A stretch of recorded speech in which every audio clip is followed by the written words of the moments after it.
Meat.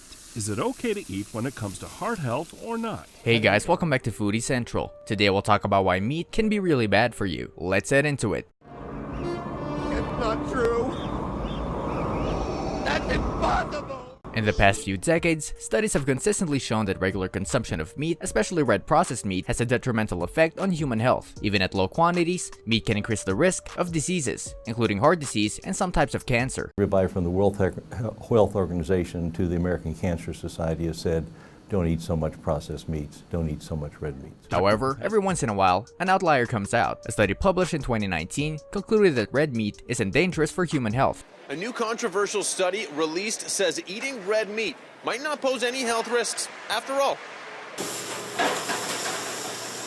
Authors of this study concluded the advice that eating less red meat to better your health isn't backed up by good scientific evidence. That study was widely criticized both for its interpretation of data and for the fact that scientists didn't report a potential conflict of interest. The study was widely picked up by the media, and many saw it as a justification for meat-eating habits.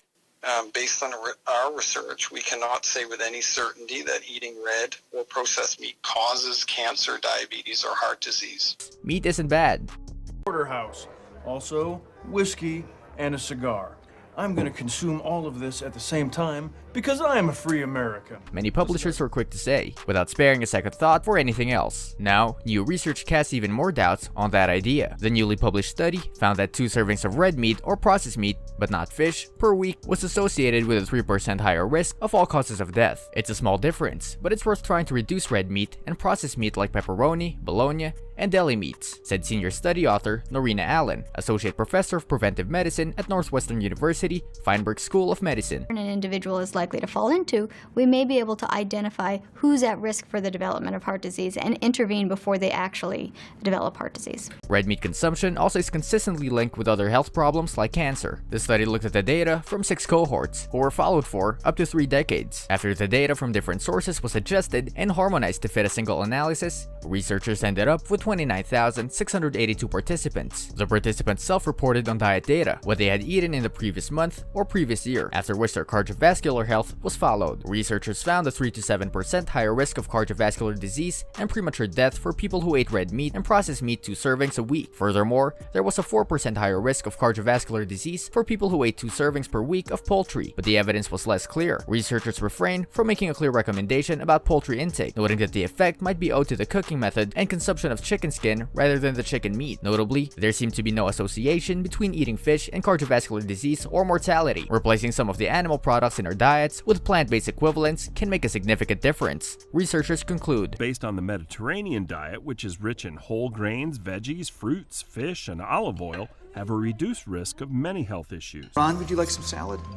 Since I am not a rabbit, no, I do not. Modifying intake of these animal protein foods may be an important strategy to help reduce the risk of cardiovascular disease and premature death at a population level, said lead study author Victor Zhang, assistant professor at nutritional sciences at Cornell, who did the research when he was a postdoctoral fellow in Allen's lab. Of course, as this was any nutritional study, there are also limitations. Participants reported on their own meals, which likely contains inaccuracies as people are unlikely to recall their diet with accuracy. In addition, the study also did not consider cooking methods. Frying foods instead of boiling them, for instance, can contribute to the intake of fatty and trans acids, which in turn contribute to the risk of cardiovascular disease. Nevertheless, the pile of evidence suggesting that meat consumption is bad for you, especially red or processed meat, it's nothing short of convincing. Alright, so what do you say? No. Just do it! Oh, I'm convinced. Plant-based diets are, in general, healthier and more sustainable than meat-rich diets.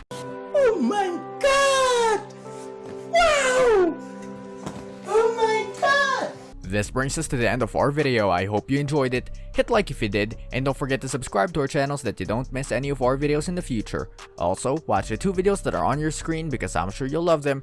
With that, I'll see you in the next video.